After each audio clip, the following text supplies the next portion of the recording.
Are you ready to embark on a bone-chilling journey into the realm of the supernatural? On tonight's spine-tingling episode of our podcast, we delve into the world of haunted objects, where the line between fact and folklore blurs. Tonight on Newsworthy, 2 words and 2 question marks.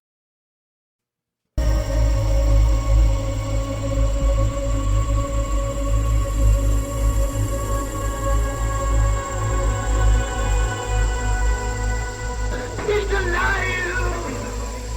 Have you checked the children? Get out!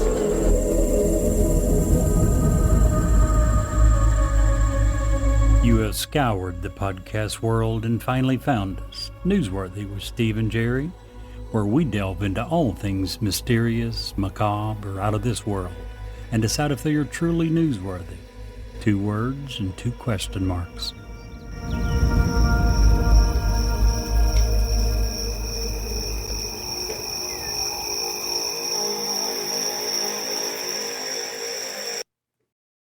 Hello, I'm Ed Locke with USA Mortgage. Tax season is upon us. Did you know that 47% of Americans are planning to use their tax refunds for everyday expenses, home improvements, and vacations? What if you used your tax refund for a new home instead? Again, this is Ed Locke with USA Mortgage. Your tax refund can be used towards down payment, closing costs, or paying down existing debt to help get approved. So before you spend that tax refund, let's get together and see how to best utilize those funds to invest in your future and your new home. Call or text me at 502-680-0953.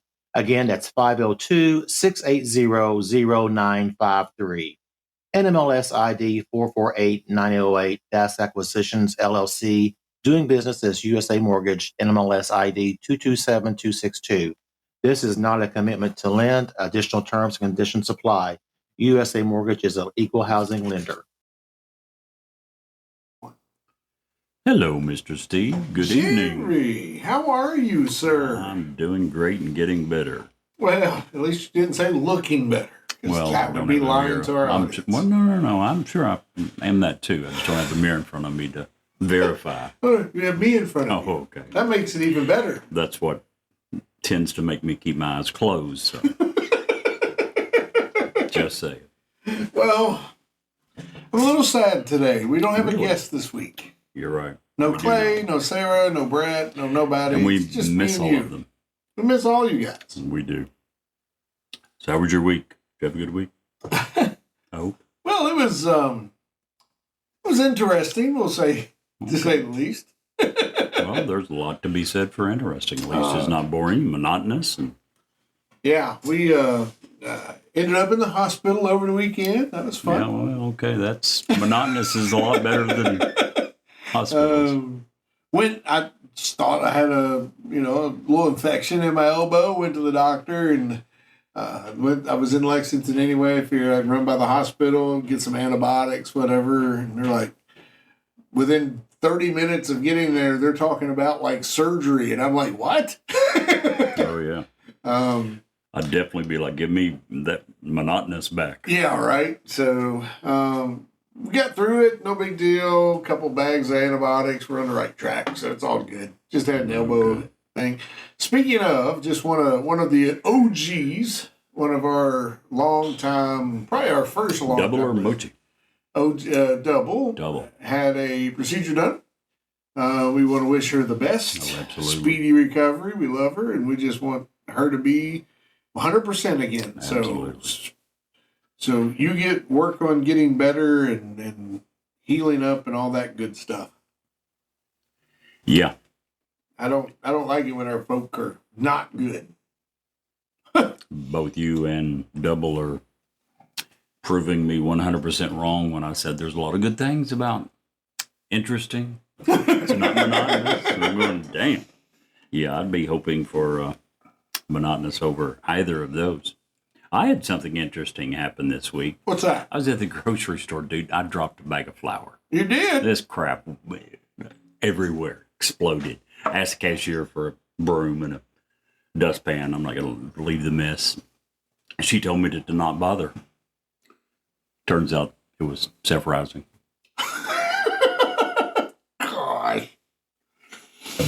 So, yeah, not interesting, or not that interesting, but not monotonous. I'm going to tell you like I tell Brett. What's that? You have a whole week to come up with a joke, and that's what you come up with? Hey, let's see if you can beat it. I know I can. Let's see if you can beat it. I know I can. Okay. So We shall see. So I've been helping my son. He's in the academy to become a police officer in a very large city near here. We're trying to buy a house. I've been trying to help him find a house. I'm a realtor, as anyone who's ever listened to the show knows. He was telling me the other day that in the city where he's going to be a law enforcement officer, they have had an epidemic of criminals stealing the wheels off of police cruisers. Really? Yeah. However, the police there are working tirelessly to catch the bad guys. You seriously think that's better than self-rising flour? 1,000,000% my tirelessly. That was my wonderful. Give me my props. Go ahead. You can do it. No. You can do it. Here's what I would say. You had all year, and that's the best you could come up with? All seriousness, Jerry, you'll be very proud. We were sitting What's there, that? we had dinner, and we got done looking at all the houses, and we were sitting there having dinner, and Nick looks at me and he says, "Look." I'm like, "What?" He's like, "That guy's got Jerry's shoes on." And it was a guy that had your shoes on, Jerry. Well-dressed guy. I mean, you didn't say that, but you certainly inferred it, so. No. Yeah. For those that don't know, Jerry is the epitome of the guy with the, The goat shoes. white New Balance. Enough said. Done. They're not solid white. They got the blue stripe down the side. Again, it's the goat of shoes. Why would you try to beat the goat? You have, what, 150 pairs of shoes? I have yet to see one as good. How about these? Yeah, Every bit as good. not. What are we talking about tonight, Jerry? Haunted items, not people, not places. And usually it's places, right? A house or something like that. Cemetery. Or a particular ghost, Right. the haunt, But tonight we're going to be discussing items that are haunted. Yeah, you even have a local one for us. I do. You're going to do one of the big ones that most people have heard of, and if they haven't, they're going to have what tonight? Have their eyes open. I went and got about three smaller ones, that probably haven't heard of, but are just creepy. But what I didn't realize is when I was doing research for this, the absolute plethora of cursed and haunted items that are out there. I've almost researched, and I'll just tell you one that almost made the list, but not quite, was a haunted or a cursed deer skull. Had the skull with the antlers. And I was like, well, that's odd. Very odd. Some lady bought it at a secondhand sale, an estate auction, brought it home. As soon as she put it in her home, most of the people in her house got sick. If that wasn't enough, within a few weeks after her mounting it on a wall, a rock slide came and took out that wall of the house. Oh, geez. It was really weird. And, there's a lot right up in Cincinnati, in Ohio. There is a couple who has in their basement a whole basement full of cursed and/or haunted items that they keep under a keypad lock and key. It was weird. Yeah, very weird. So this is obviously an example of a couple who's gotten very tired of monotony, right? They're tired of the monotonous, the boring, the mundane, and they've decided, let's see how we can make our lives a little more interesting. I watched a video about them, and, they both have jobs. They both go to work every day. They're very normal people. And they they kind of they fell into that just because they're kind of like me. They're just weird. It started with one thing, and then people got to talking about it, and they ended up having to make their whole basement. I was actually going to reach out to them for an interview, see if they wanted to come on the podcast. Anything bad happened to them, their house? Any walls been taken out? She is very into the cleansing and they're on the special that I watched. They had this one doll that was like very visceral. It had, if most people that saw it had some sort of physical reaction to it. And they actually took it back where it was found and undid it and did a cleaning thing on it to get rid of the curse. So I think that they have put circles of protection and all that jazz. And I'm using air quotes because I don't know anything about that stuff, but to the people that do, that's very real. And I don't want to step on toes because I don't know. But is it really that simple? And if it is, then all of these other cursed, haunted items in the world, why isn't it a simple fix for their owners? I don't know if it was that or because they did know the origins. Maybe that was it, and some of them aren't. I don't know. And that's the same thing with, like, the ones we're going to talk about today. One of them we actually know the origin. Two of them, maybe. But one of them, it's just there. And, we don't really know exactly how it got cursed. And that's the way a lot of these things are that, you go to an estate sale or you go to Goodwill and you pick something up and you don't know, and you bring it home and, oh, crap, your whole house is invaded with poltergeist all of a sudden. You don't know where that comes from, so how are you going to go about cleaning it?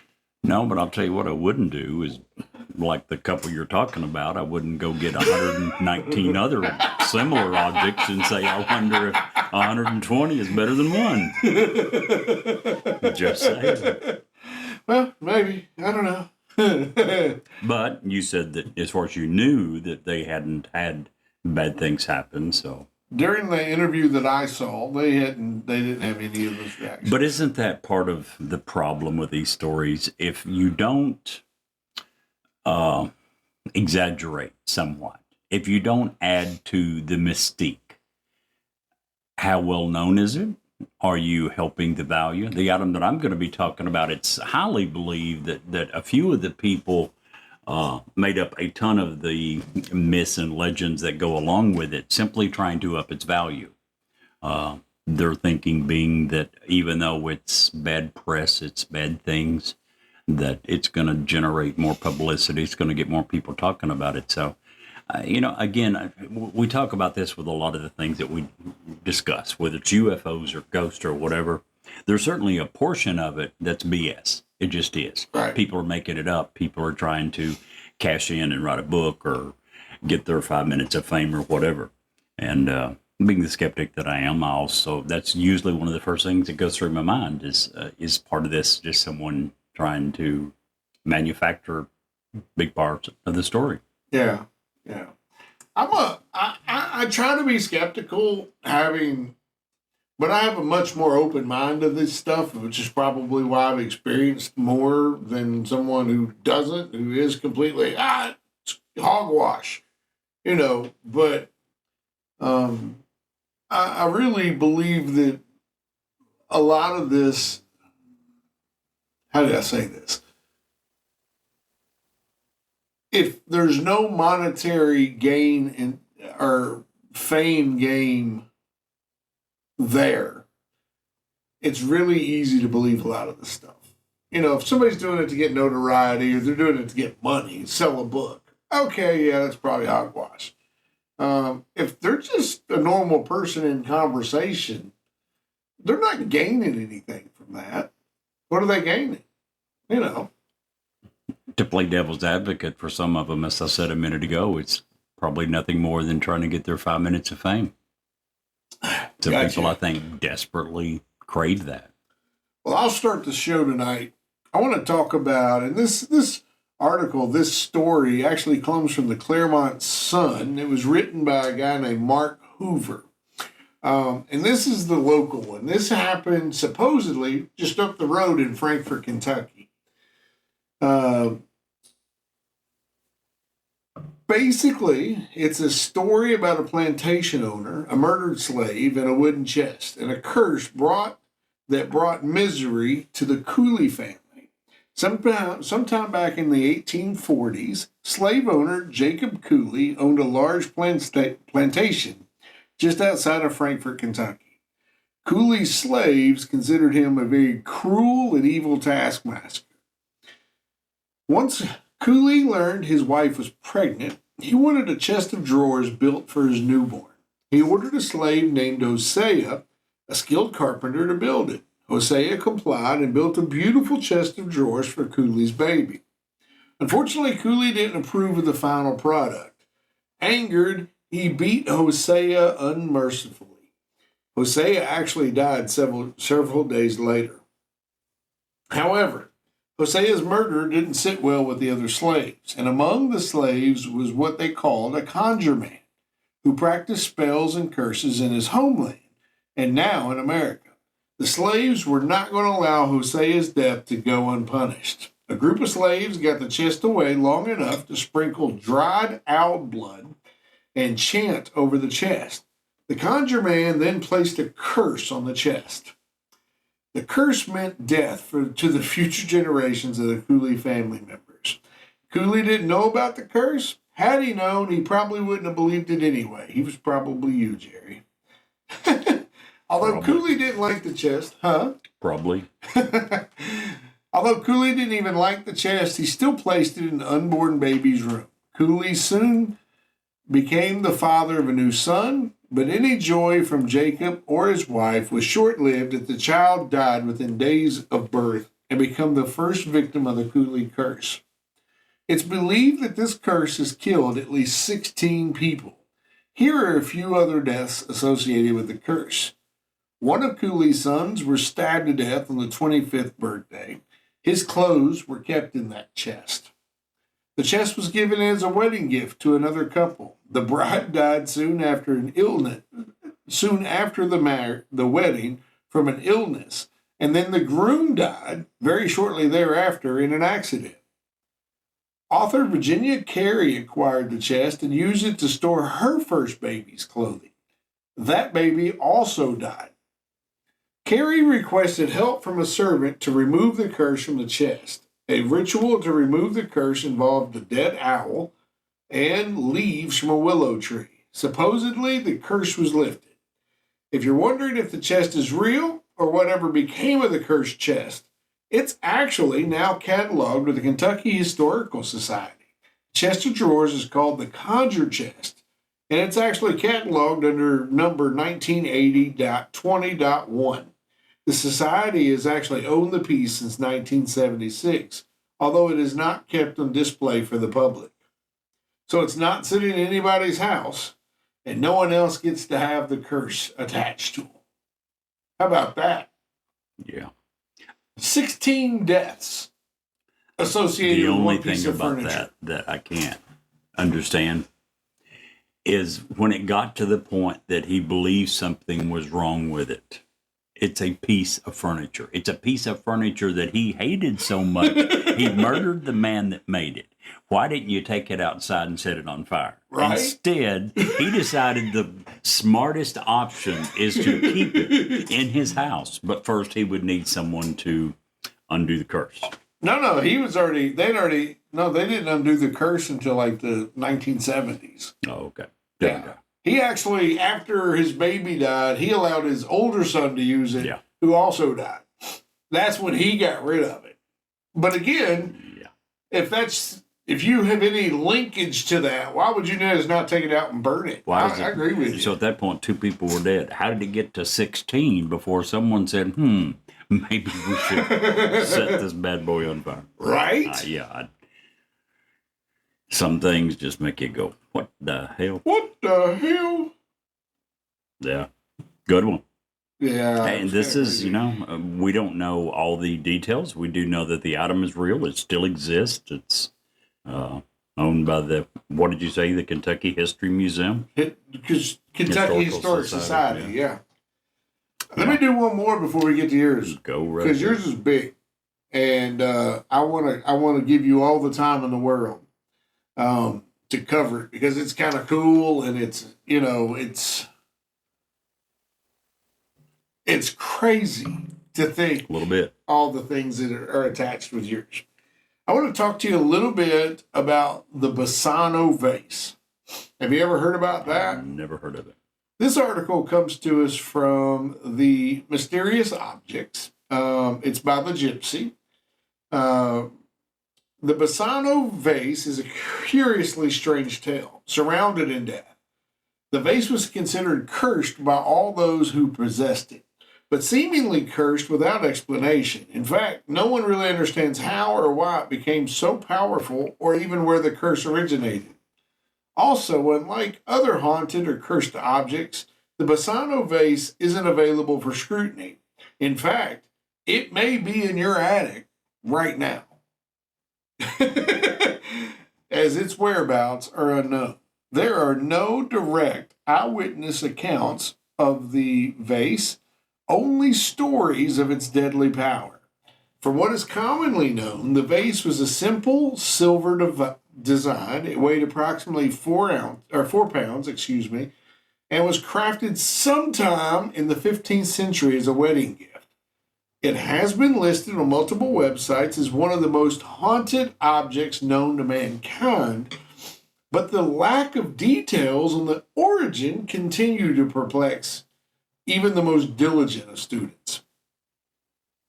The earliest accounts of the vase date back to the 16th century in a small town north of Napoli, Italy, and legend says the vase was given to a young bride the night before her wedding, perhaps as a gift of good fortune, or perhaps something more sinister.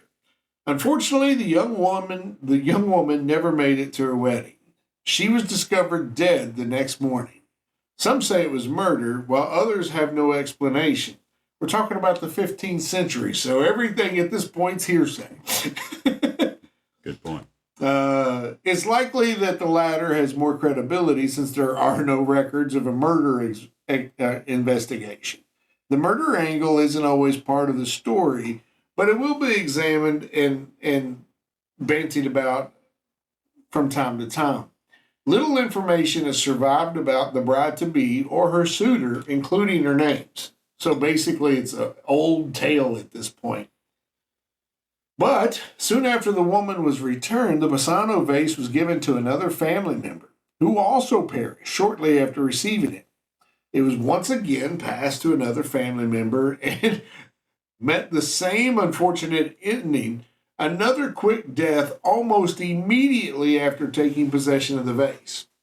The family soon came to the understanding that the vase was cursed and connected to death somehow, so they hid it away.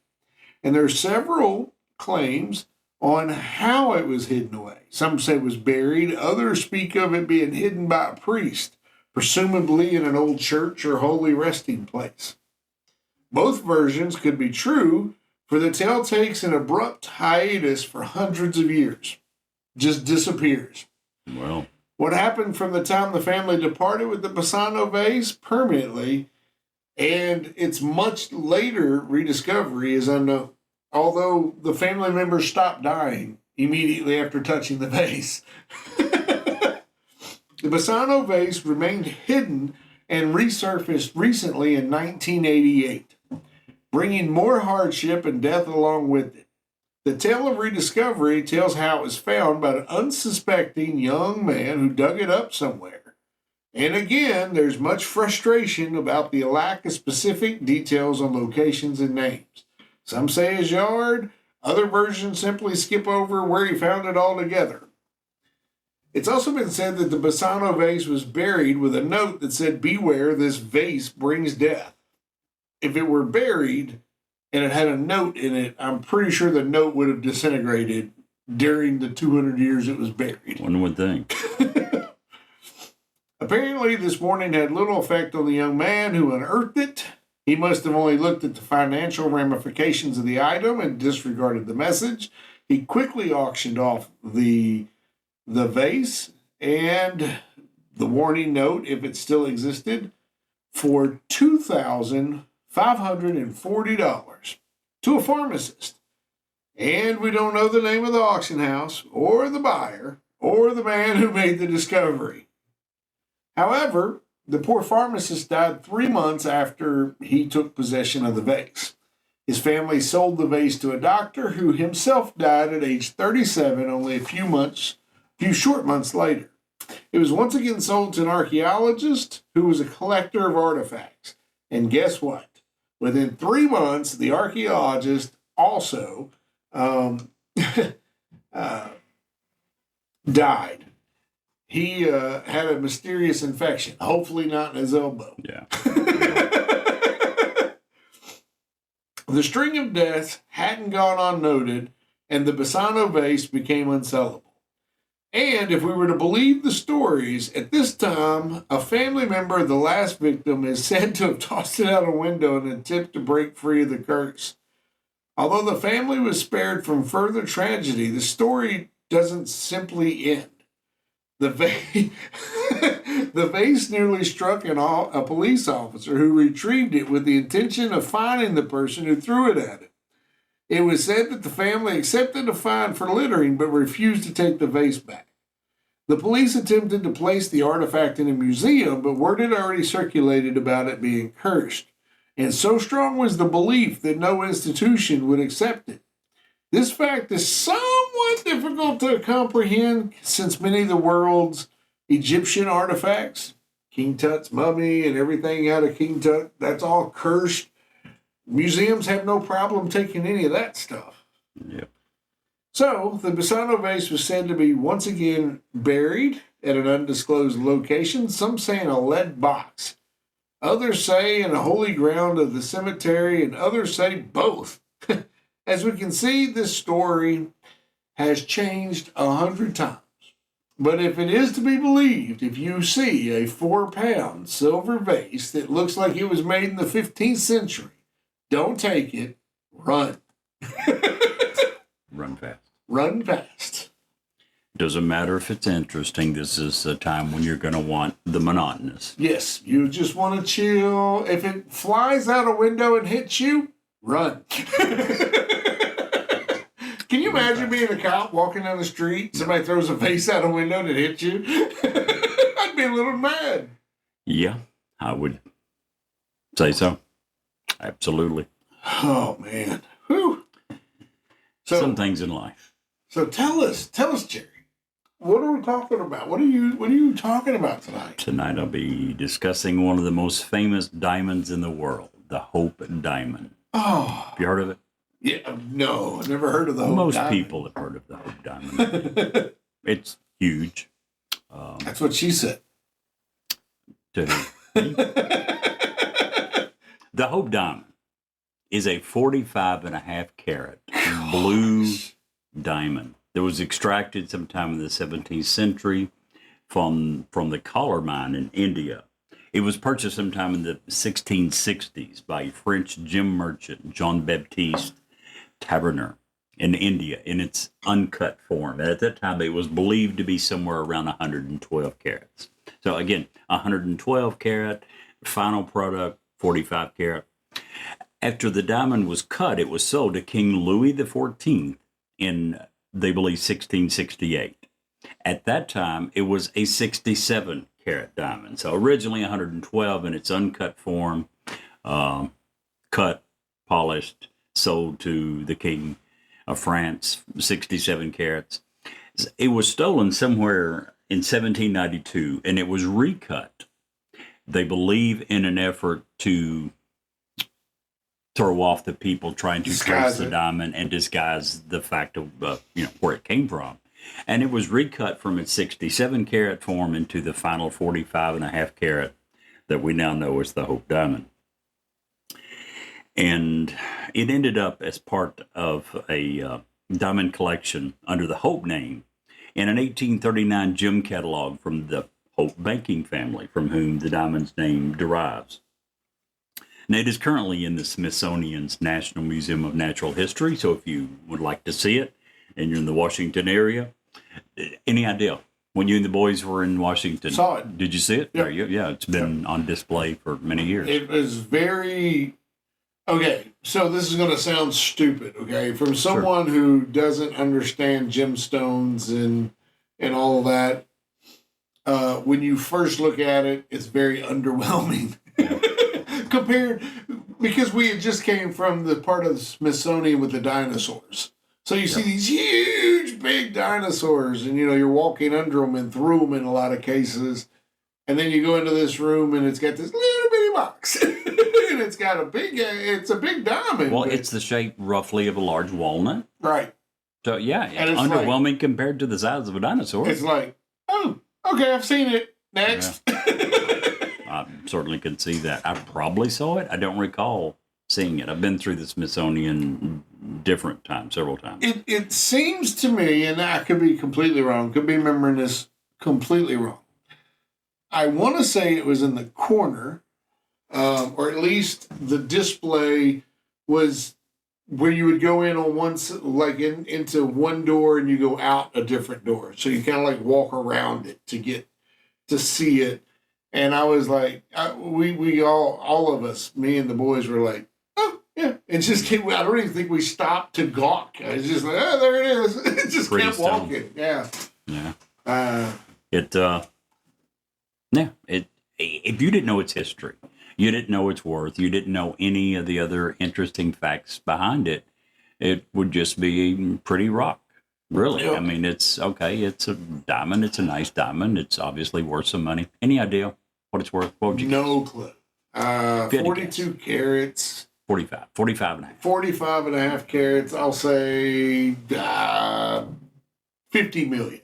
In 2011, it was insured for $250 million. It is now believed that it is worth somewhere between $300 and $350 million. So roughly a third of $1 billion That's insane. for a walnut-sized stone, isn't it? I mean, isn't it? I don't care what its history is. Isn't that absolutely insane? Well,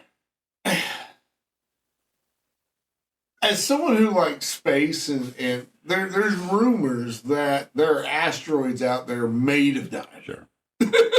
Can you imagine how little this? First of all, say for some reason you inherited all of Jeff Bezos' money, Right. and then you're like, I think I'll buy the Hope Diamond. So you buy the Hope Diamond for a quarter of $1 billion. Right. And then we go and we find that stupid asteroid, and Its your value drops goes to nothing Yeah. because you have a pretty blue rock. Well, this one, the diamond market would yes, absolutely go to pot real quickly if something like that was discovered. Not near as much as this one. This is nowhere near the world's largest diamond. Now, my question is, Sure. let me ask you, is there any truth, and you've done a lot of research on maybe just this diamond, is there any research or any truth to the rumors that a lot of the diamond brokers hold a ton of diamonds out of the market From what to I've keep the heard. values up? And this did not come from this, but probably in some of the movie. What's the name of the one movie that got popular 10, 15 years ago? Was it Blood Diamond Yeah. or something like Yeah. that? I've probably heard a lot of the same things that you have. And yes, that is absolutely what I've heard. I've heard that the market is tightly controlled, and they've figured out if we tightly control the supply, we can, to a large degree, control the price. So I've absolutely heard that. Whether or not it's true, I don't know, but I have heard that. But yeah, so far we've talked about the Hope Diamond and a lot of its physical characteristics. But the reason we're talking about it tonight is because it's said to be cursed. Its owners, several of its owners, and specifically those that wore it, have experienced numerous tragedies. Now, the first one that the legend claims to experience it is usually concerning the gem merchant John Baptiste Taverner that bought it. Some say that he died from a fever and that wild dogs ate his body shortly after he sold the diamond. King Louis XVI of France and his wife, Queen Marie Antoinette, who both were imprisoned and ultimately died by guillotine during the French Revolution. Obviously, that very quickly was attributed to the diamond as well. During this period of the French Revolution, thieves broke into the royal storehouse and they stole most of the crown jewels, including the diamond. At that time, it was called the blue something, I forget. It was not called the Hope Diamond yet. It wasn't called the Hope Diamond until it made it into England. and was cut down to its current 45.5 carat size. It was inherited by Lord Francis Hope in 1884. Now, he ended up having to sell the diamond to settle his bankruptcy debts in 1901 for the equivalent of roughly $4.5 million. Now, during this time, his wife ran off with another man during the bankruptcy. So, if the diamond's a curse, she ended up with the short end of the stick because he went bankrupt, he lost his wife. Her name was Mae Yo, and she was a very famous actress and singer. Mayo. Yo, Yohe, Yo. Now, she left Lord Hope for Colonel Putnam, who she ended up marrying and moving to Japan with a few months later.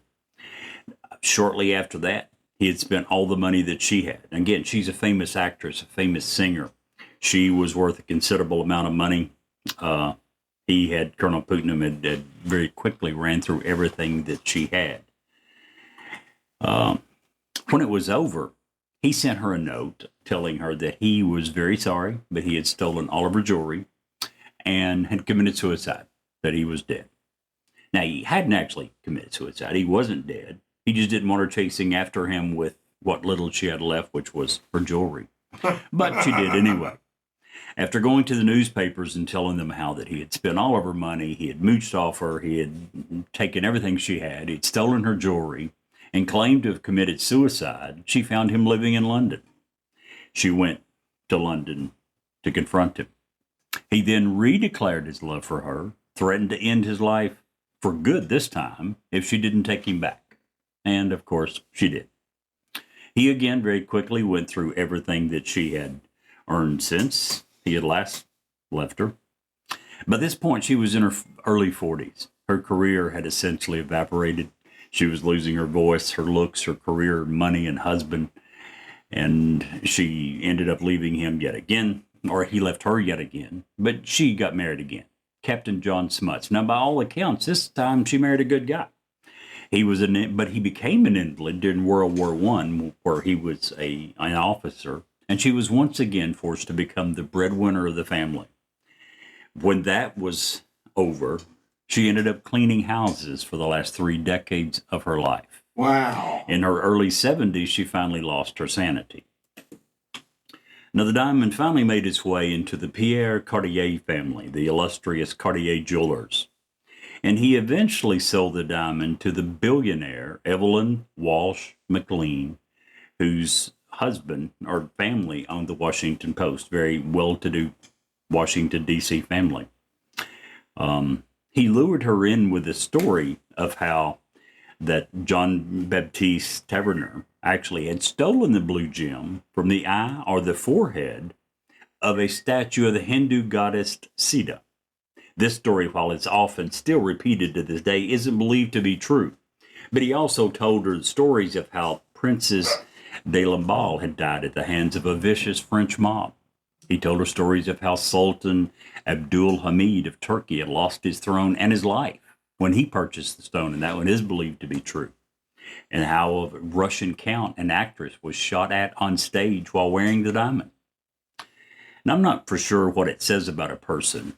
If someone is trying to sell you a diamond, someone's trying to sell you an object, and they're telling you all these horrible tragedies, these horrible disasters that have happened to its previous owners. But she decided to go ahead with the purchase on one condition. Her condition was that the $180,000, which, by the way, is roughly $5 million in today's money, she decided that that $180,000 diamond was going to have to be blessed by the church before she could buy it. Reminded me of what you were saying earlier. Trying to cleanse the item, right? Right. That's what it was obvious that she was doing. She believed at least enough of the tales that Cartier had told her to make her want the item, but also to be a bit afraid of it. She was determined that she was going to get it blessed by a priest in the church before she got it, and she was going to get rid of the curse. Now, that was in the process of happening. It was in the church. It was on this beautiful pillow, and the priest was about to bless it, when lightning pierced the sky and thunder shook the building's foundation. Lightning had struck the church. She took it as a sign of good luck. Good luck. She wore the diamond as her lucky charm.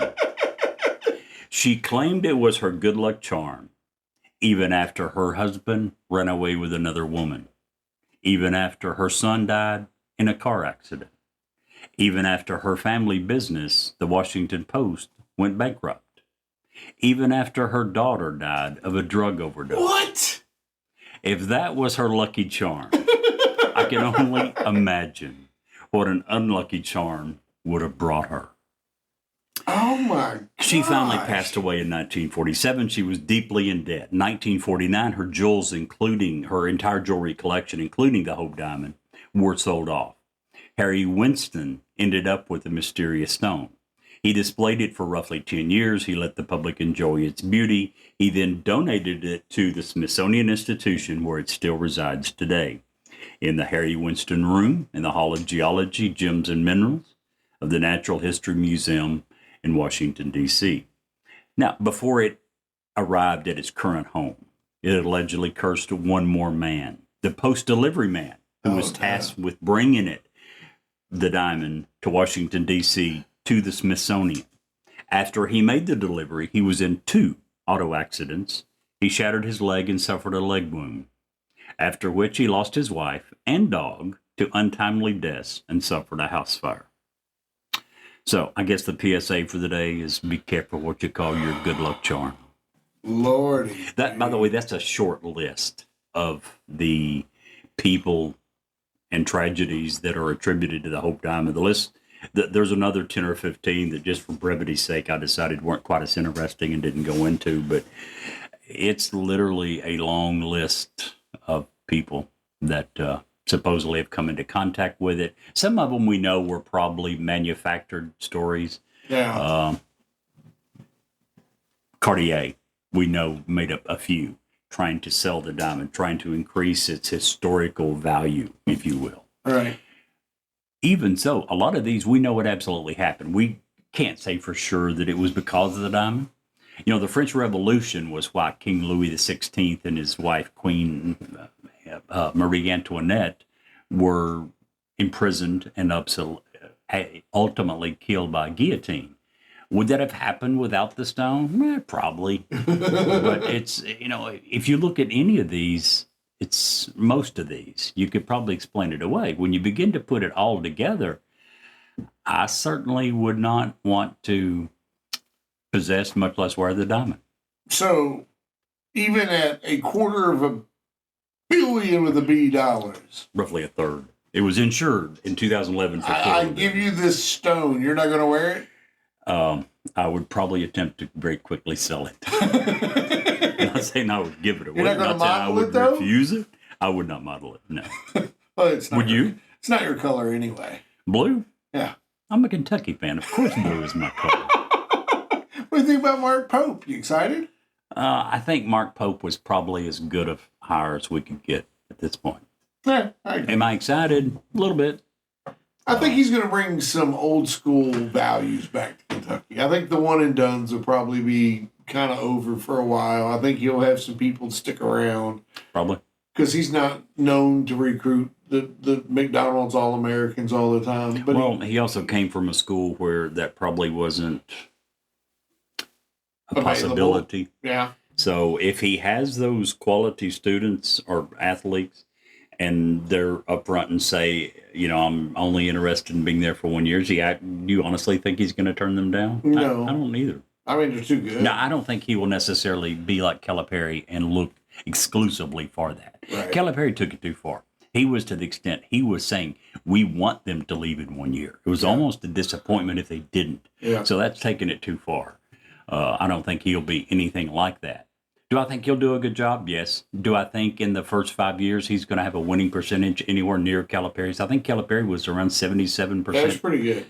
Calipari's, if I'm not mistaken, was second best ever in of Kentucky coaches. It was very good. Yeah. So now the last 4 or 5 years were a huge disappointment, especially when you look at the postseason. So I'm not just saying that a change didn't need to be made. Oh, it absolutely. But yeah, it'll be a rebuilding period for a couple of years. yeah, and well, all the players that were on the roster are gone. All the the McDonald's All Americans, all of every one. So you're right. It'll be a rebuilding year. You can hear Jerry getting him another cough drop. Yeah. He's got a cold. Had it for 2 or 3 weeks. Can't kick it. Well, So, would you model the diamond? well, you know what they say. What? I don't have to put it on to make it look good. There you It just has to be near me. Oh, So- okay. How close would you allow it to get to you? Oh, I don't know. How far is Washington away at this point? There you go. By the way, you mentioned about you had gone to see it. The display case that it's in, 3-inch thick glass. Really? 3-inch thick You on can't all tell. sides. You can't tell. You know, when you look at it, you can't tell that it's that big. I mean, you could take a 30-06 and you can't dent this stuff. Yeah, Yeah, crazy. pretty safe. Wow, there's a lot of things in this. We can do a whole show on just the weird things of the Smithsonian that they don't even show the public. If you ever have a chance to go and you've not been, Oh by all means, do go. Absolutely. In fact, if you ever have the chance to just go to Washington, whether you're political or not, Oh, yes.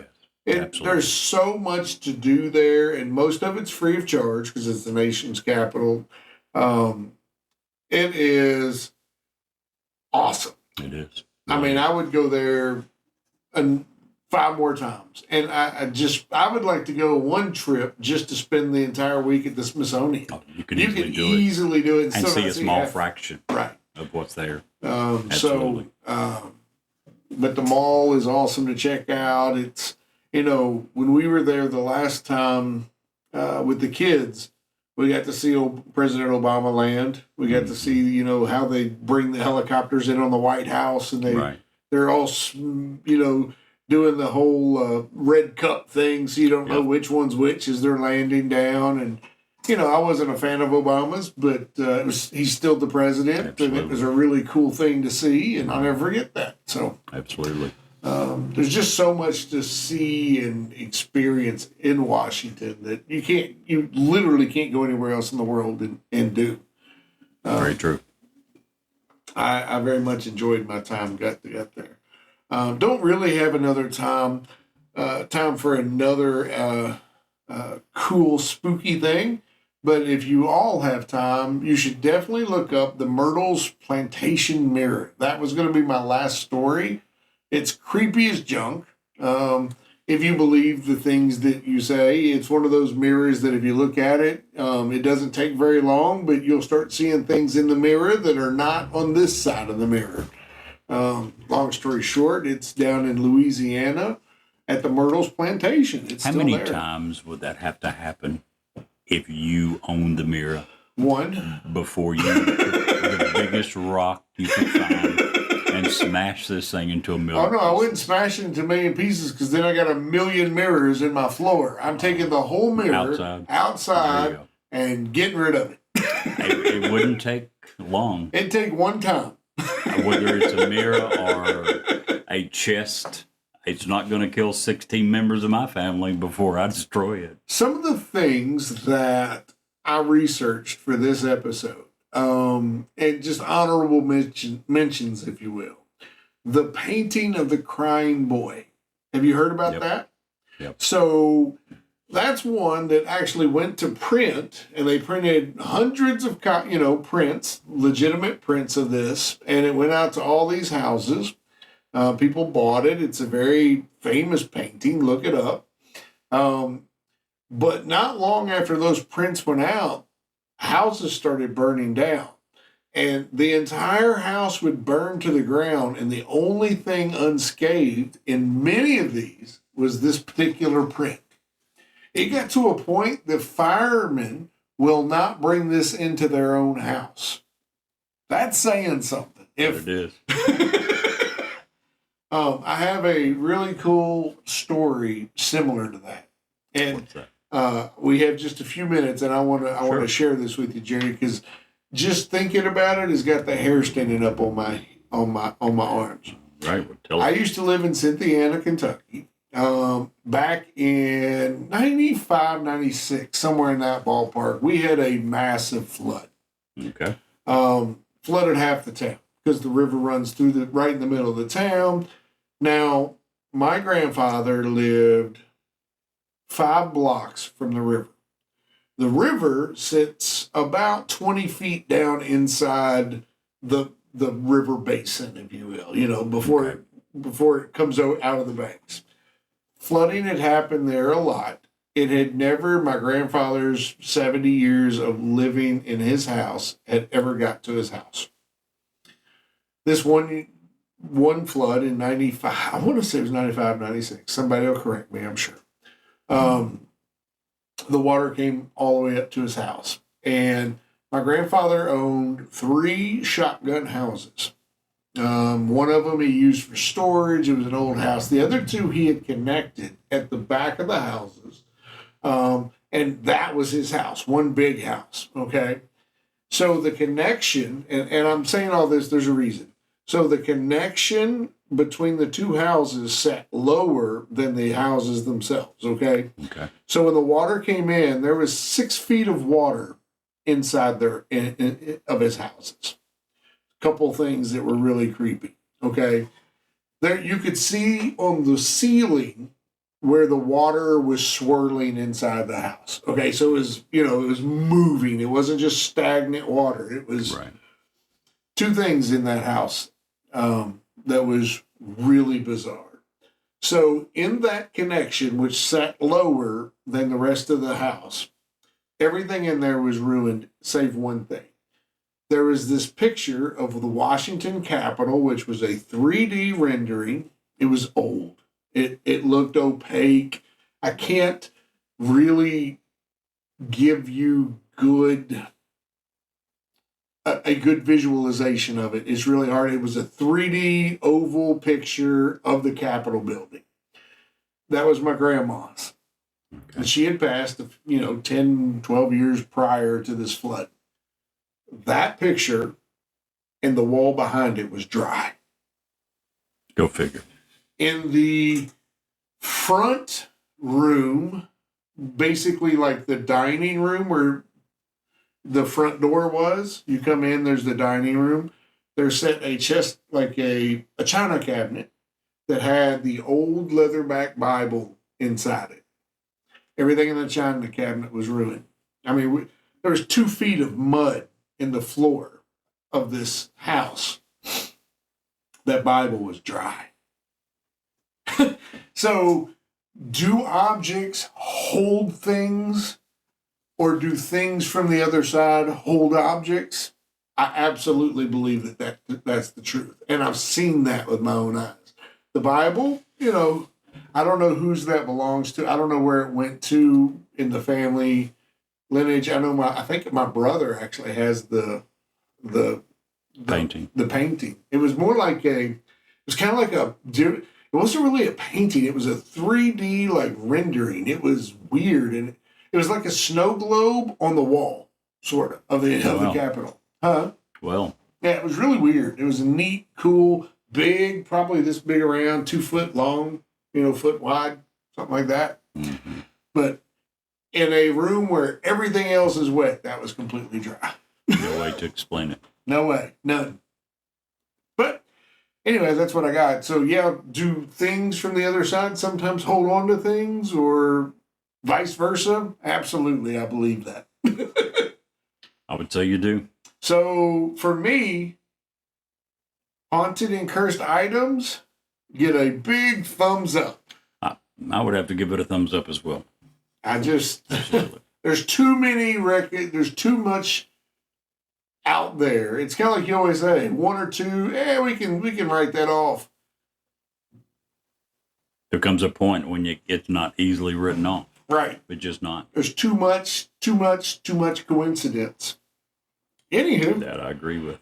well, that's awesome. Stick around for an awesome bonus story. Man, that episode is really interesting. And if you'll stick around for us for just a few commercials, we have another great story to tell you.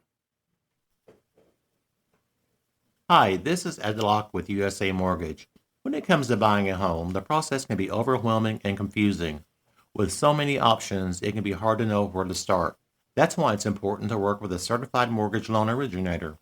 I have the knowledge and expertise to guide you through the process and find the best mortgage option for you. I will work with you every step of the way to ensure that you are getting the best deal possible. So if you're looking to purchase or refinance, please reach out to me at 502-680-0953. So don't take on the stress of buying a home alone. Work with me and I will make your dream a reality. Trust the professionals and make your home buying experience a positive one. MLS ID 448908, DAS Acquisition Company, LLC, doing business as USA Mortgage, MLS ID 227262. This is not a commitment to lend. Additional terms and conditions apply. USA Mortgage is equal housing opportunity. If you want us to review or rate your product on air, if you have suggestions for new episodes, awesome ghost stories, or anything else, please reach out to us. Our email address is newsworthywithsteveandjerry@gmail.com. Our text number is area code 540-709-1318. And now, back to the story. Tonight's bonus story is brought to you by the book Legends of the National Parks. Some of the monsters, myths, and legends of the national parks have cruel intentions. Others are benevolent. But there is a third category, a group of creatures where we just don't know what their intentions are. Walking Sam falls into that category. Indigenous Oglala Lakota ghost stories told at the Pine Ridge Reservation in South Dakota say that Walking Sam is a spirit of sorts, a ghost or a boogeyman who walks behind adolescents who are extremely depressed, youngsters who are so unhappy that they're considering suicide. No one really knows what the intentions of Walking Sam are. Some believe he collects the souls of suicide victims and helps them find their way to the afterlife. Others believe he feeds upon the depression and sadness of the unhappy adolescents. Some believe he is created or brought to life by the dark energies of the depression and the apathy of those around him, and believe he himself would be freed if the depressed youngsters could find a way to solve their unhappiness. Still, others believe that Walking Sam, the 7-foot-tall apparition with ghostly features and a skinny body with long limbs and a sad complexion, is himself a lost soul who is sad about being lost and who is looking for the company amongst the other sad people. The mystery of Walking Sam may remain unsolved for many, many years to come. But for those who see him or feel his presence, it would be a good idea to check in on family members and loved ones, and to do so every time and everything possible to bring more love and light into the world. And Jerry, if you can't see the light, Be the light.